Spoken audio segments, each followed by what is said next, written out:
Hey folks, welcome to round 1 of the Valkyrie trials at HalCon 2025. Here's my battle report of my first game. As a quick reminder, this is a 500-point, 20-figure limit, contemporary-only event where one unique hero in your army gets to start the game with the Gullux Wing Render treasure glyph on their card. Every player will compete in 4 rounds that will then be used to determine a top cut, a top 4, that will then advance to the semifinals and the finals. Each player who participates is walking away with a Gullux Wing treasure glyph and a red set of order markers. The top 8 players will be awarded a Leviatech figure that is unique to the Valkyrie trial events. There were 14 total players signed up at the start of this event, so let's dive right into round 1, the first game I played. In this matchup, my opponent brought a kind of dual-core army. Maladrix and the Festering Honor Guard, paired with Ironlich Viscerot and the Necrotech Wraith Riders. Both of those big Revna heroes were supported by Revenant Acolytes, rounding everything out to a nice even 500 points. While I don't think there's enough here to really get the true benefit of the Ironlich Viscerot, that being Scavrith is notably absent from this. Even the Hellforge would provide that extra punch. That's not to say that the Ironlich plus Necrotechs isn't a scary threat. Those can definitely chew up my exiles pretty quickly if they get the chance to. However, that being said, Maladrix is Maladrix, and Maladrix is really strong, so I don't think my opponent has much to worry about on that half of the army. The Acolytes in this build actually, I think, benefit the Necrotech, the Ironlich more than they benefit Maladrix, because Maladrix is going to be moving around quite a bit more, whereas the Ironlich is going to try to find a spot to post up and be able to get the benefits of those rerolls on attack and defense. Now, I went over why Maladrix is so strong in this format in my preparation video, so I'm just gonna have to deal with it when it comes down to it.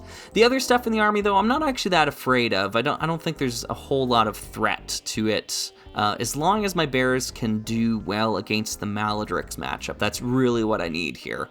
So my plan is just to lead bears, and I'm assuming my opponent is going to lead Maladrix. That seems like a smart call, although there is the possibility of trying to do kind of a glyph grab sort of situation with the Ironlich and the Necrotech Wraith Riders, so we'll see what happens there. I tried to step my game up a little bit since the last battle report video I did, and brought along a tripod as well as remote shutter to allow me to take photos at the end of each player's turn. This will hopefully allow us to float through the game a little bit, kind of getting a bird's eye view on all the action. The map we're playing on, I believe, is called Kismet. It's one of the 4 tournament organizer terrain kit maps that Shurig designed. I don't know which one is which, but this one is one of my favorites of the 4. I actually really enjoy the midsection of the map. There's some really useful height. You can see it's color-coded, which I love to see. The max height is 2 hexes wide, which is good for a lot of 2-hex figures. And there's a good array of jungle bushes on either side around the glyphs, which makes that area of the map a little bit more safe from ranged fire. I also like the placement of water in this map as well too, kind of restricting a couple of the pathways moving into the center. So yeah, this is one of my favorites of the bunch. One quick thing I wanted to point out here about the setup phase, you might notice that the glyphs are face down in this moment. This was actually something that was either changed or added to the event later on that I was unaware of, but the glyph pool was expanded quite greatly, actually, quite considerably. There are a lot of glyphs that could be in play, and the way that they're going to be in play is that they're randomly assigned to every map, 2 on each map, and then you set up your armies with the glyphs face down. And once you've set your armies up and you put your order markers on, you reveal the glyphs to see where they land. I realize that this might warp some of the games to favor certain matchups if there is a particularly unbalanced allocation of glyphs, as well as it kind of felt like you were playing the goalie in soccer, where there's a penalty kick or something like that. You just kind of had to decide which way you're going to commit to going when you place your figures. So it did kind of give that sort of sensation a bit. However, there were a couple of positives that go with that. One of the things I found that I quite enjoyed was that it added a fun element, kind of an interesting dynamic element, a bit of a surprise, let's say, to each encounter. Now, I understand totally, if that's not your thing, I totally get it, but I thought it was a lot of fun, so I quite enjoyed this aspect. The other thing it alleviated was the need to have to roll off to see who was going to sit on which side of the table. So I thought that was a really good way to expedite the process. You could just sit down at the game and set your figures down, and then once both players have set their figures down, reveal the glyphs, figure out how you're going to engage your opponent. So I thought that was cool. Yeah, I liked it.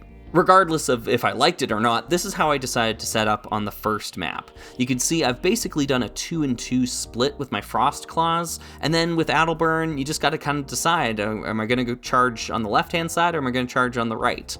For me, I decided to charge on the left. You can also see the secondary lineup of exiles. I have them far enough back that they can't be picked off or become victim to things rushing into my start zone, but they're also forming a wall so that my opponent's Maledrix can't just come barging in and infest Crimson Widow.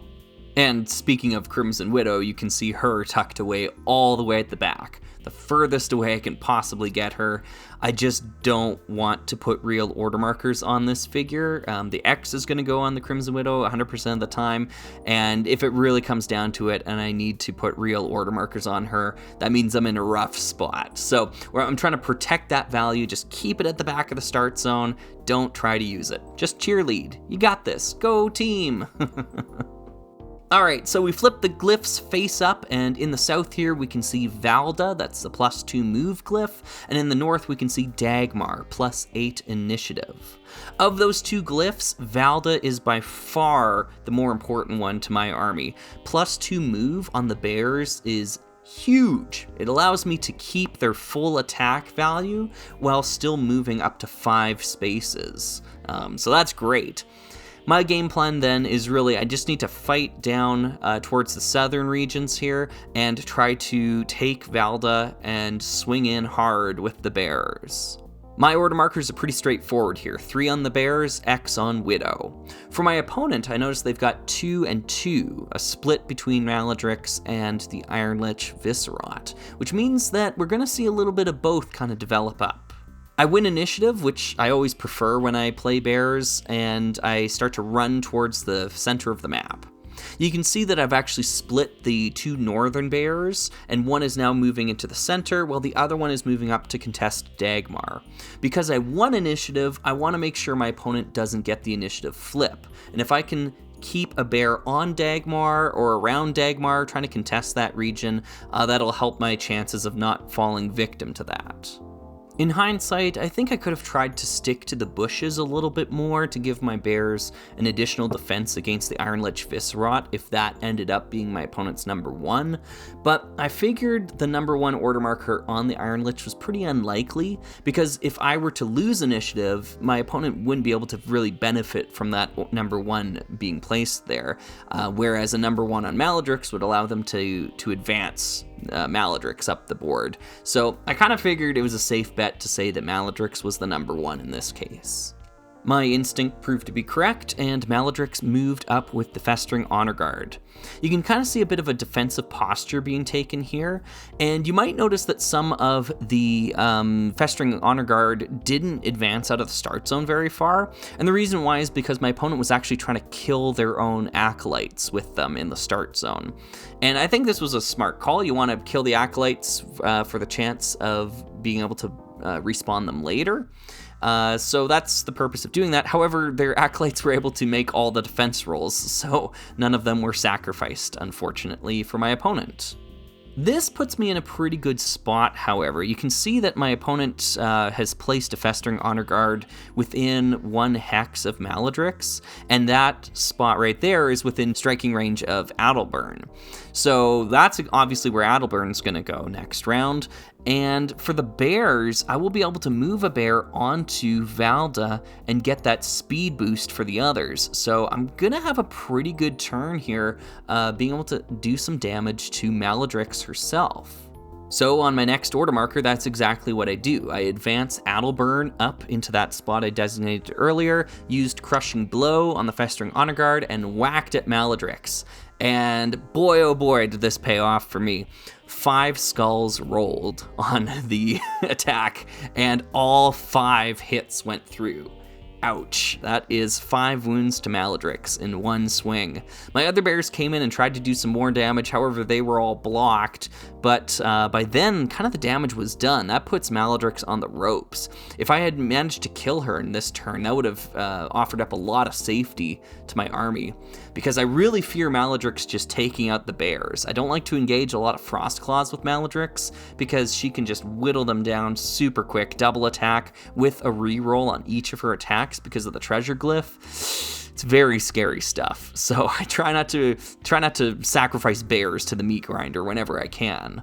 The longer I can keep the Frost Claws alive, the more value Crimson Widow adds to the army, because she's giving them +1 attack. The longer that I can use that +1 attack, the more value it's generating. So that's kind of my mindset there. I want my opponent to target Adelburn. That's really what I want to do. I want to make Adelburn scary and threatening, and then I want to be able to use the Frost Claws, obviously, but I don't want them to be the target.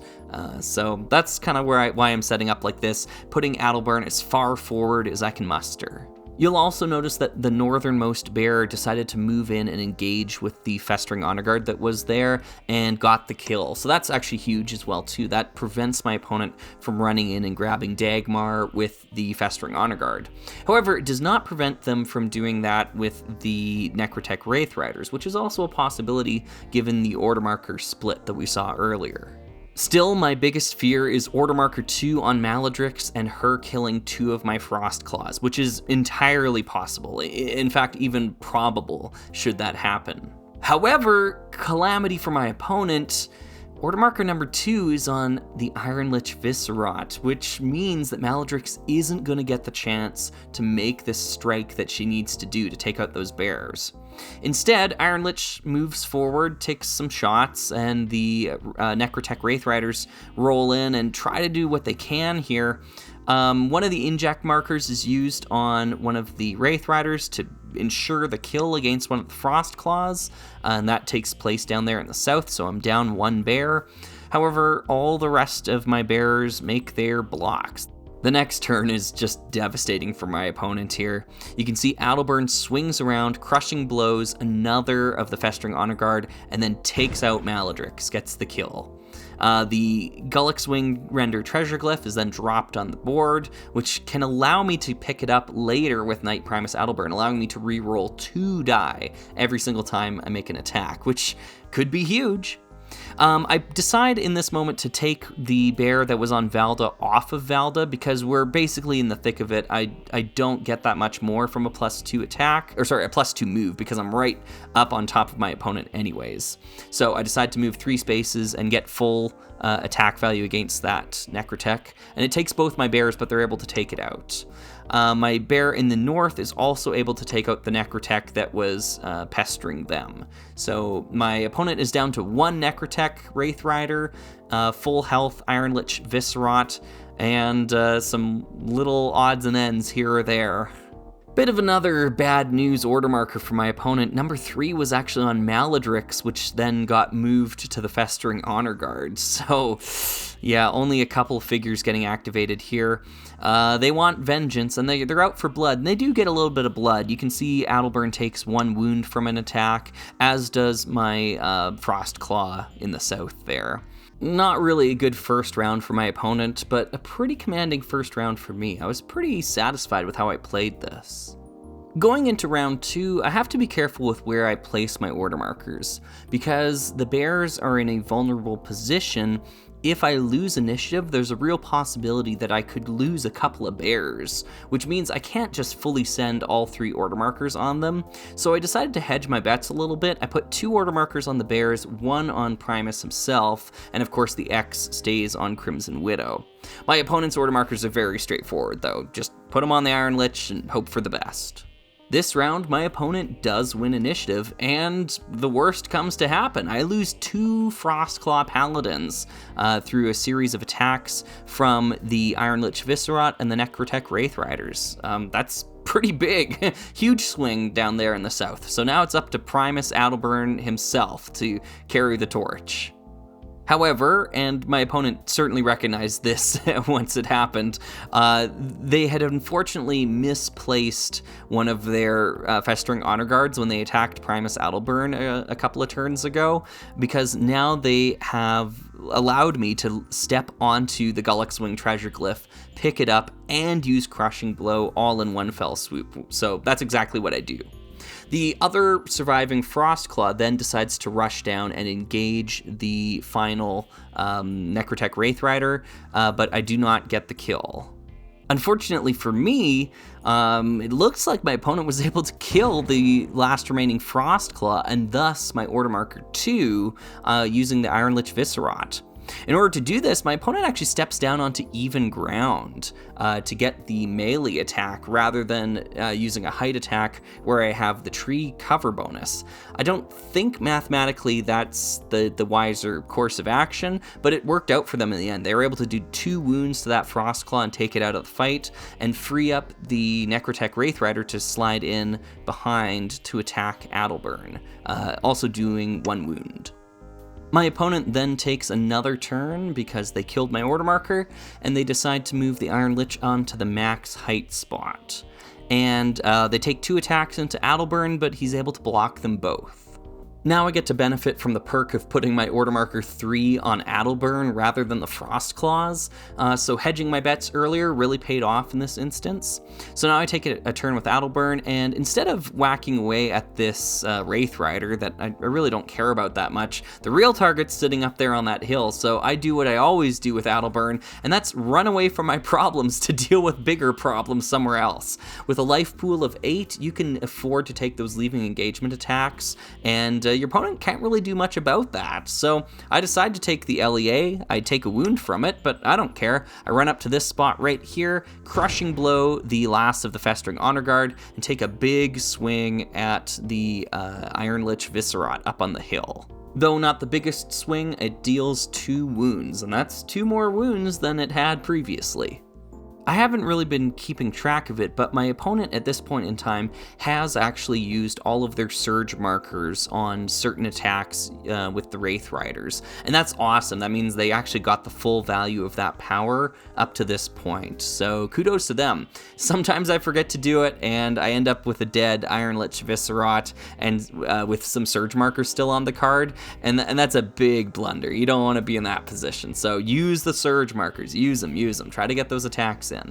Going into round 3, I actually have something interesting going on with my order markers here. You might notice that there isn't an order marker on Crimson Widow going into the 3rd round. And I think this is kind of curious because normally I keep the X on Crimson Widow the whole time, but in this moment I figured, well, you know, all the Frostclaws are dead and the Exiles are in no range of running into melee combat, so there's no value in keeping the X on Crimson Widow. So what I decided to do instead was try to bluff out my opponent a little bit. I put 3 order markers on Adalburn and 1 on the Exiles, with the X being on the Exiles. I did this because I didn't want my opponent to be sure that they had killed my order markers if they managed to kill Adalburn. I wanted them to still have that doubt. Whereas had I left the X on Crimson Widow, they could be guaranteed that they killed all the order markers. I don't know if this is like an actual strategy or anything, but it felt like the right thing to do in the moment. I don't know. What do you think about this play? I'd be curious to know your thoughts. Anyways, my opponent has 3 order markers on the Iron Lich and 1 order marker on the Acolytes. I figure all 3 are probably on the Iron Lich because if they can't win with the Iron Lich, I don't think they can win this game. Once again, my opponent wins initiative, though, and they run the Wraith Rider back up onto the hill with the Adelburn, and across a couple of attacks, they've really got Adelburn on the ropes now. They deal at least 2 more wounds. It's kind of tough for me to tell from the photos. Adelburn's either at 3 life remaining, maybe 2 life remaining, or perhaps even only 1 life remaining. I just can't see the number of wound markers on the card, but he's really close to death. However, as it turns out, all this does is make Adelburn angry. I use Crushing Blow to deal a wound to the Wraith Rider, and then I pack a wallop up at the Iron Lich Viscerot, and that ends up being 5 skulls on the roll again, killing the Iron Lich and all the order markers. This is basically game over. It seems like I'm missing a couple of turns in here, but suffice it to say, Adelburn takes out the Wraith Rider and then moves after the Acolytes. And it actually turns out that Order Marker 3 was on the Acolytes, which I was very surprised by. Adelburn runs up and kills an Acolyte as they try to spread out and figure out how they're going to deal with Adelburn. From here on out, the game was moving pretty quick, so it looks like I forgot to capture a few of the photos. Basically what happens from here is going into round 4. My opponent is able to kill Adelburn with the Acolytes, which is why I think Adelburn only had 1 or 2 life remaining, dropping the treasure glyph there and killing a lot of my order markers. I did a similar split by the looks of it here with 3 order markers on Adelburn and the X on the Exiles. I figured the Exiles were no real threat, no real danger being all the way at the back, so I might as well just put all the order markers on Adelburn and just run around and play whack-a-mole. That being said, my opponent was obviously able to stop me dead in my tracks there, so I will have to adjust and see if the Exiles are up for the task of hunting down these pesky Acolytes. Round 5 comes along, my opponent wins initiative again and starts to charge at my start zone because they really don't have any other course of action here. They have to kill over 200 points of figures with 2 Acolytes. It's a Hail Mary if ever there was one. So they come running at me angry, and I now have the order markers allocated in a more proper way. 3 real order markers on the Exiles with the X on Crimson Widow. Then we start chopping up some Acolytes here, and the Acolytes are able to kill one of the Exiles, but not before I'm able to win the game. GG, good game, good game. Now, obviously, big rolls are important in the game of Heroescape, and I got a couple of 5 out of 5 skull rolls, and that's gonna really help increase your chances of winning a game, if you can get some of those. But that being said, I don't think I really made any mistakes in my gameplay either. I was actually really proud with how I played this one. You know, good luck is good to have, but I also think I played this one pretty well. Kudos to my opponent.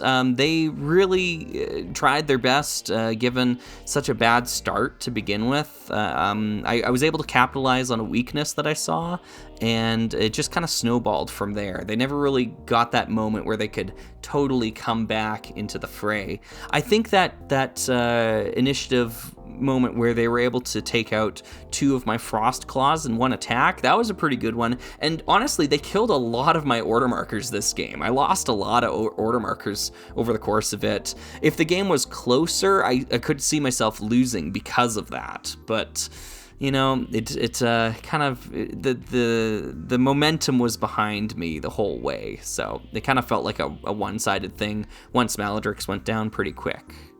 Hindsight being 2020, I know my opponent was probably questioning their order marker placement, and honestly, that did cost them quite a bit in this game, as did my unusually good luck on that first attack roll against Maledrix. 5 skulls and no shields to block any of it, that's huge. That's gonna swing matches for sure. So I hope they don't beat themselves up too much about that.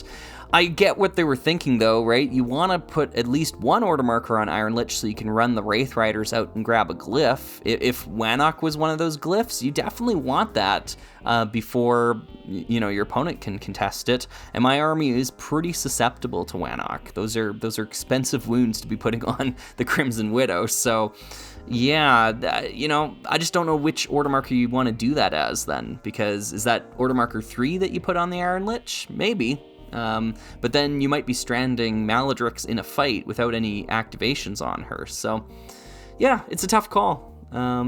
but perhaps it just would have been better going 3-1 on and take 3 actual order markers with Maledrix, just fully commit to that, and use the Festering Honor Guard for the glyphs. In the post-game, I chatted with my opponent quite a bit, and they really took to heart their potential misplay of Maledrix and the order marker allocation in round 1, and how much it cost them in this game. And I think they probably took all of that and adjusted their strategy, because even though they lost this game, I think they then proceeded to win their next 3 in a row, which is really awesome. So hopefully this was just a quick speed bump, to get things rolling, and they were able to refine their strategy to become a more winning formula. So kudos to them. Anyways, thanks for the game, and you were a really solid player, so it was a pleasure to play against you. This win puts me up 1-0 in the tournament rankings.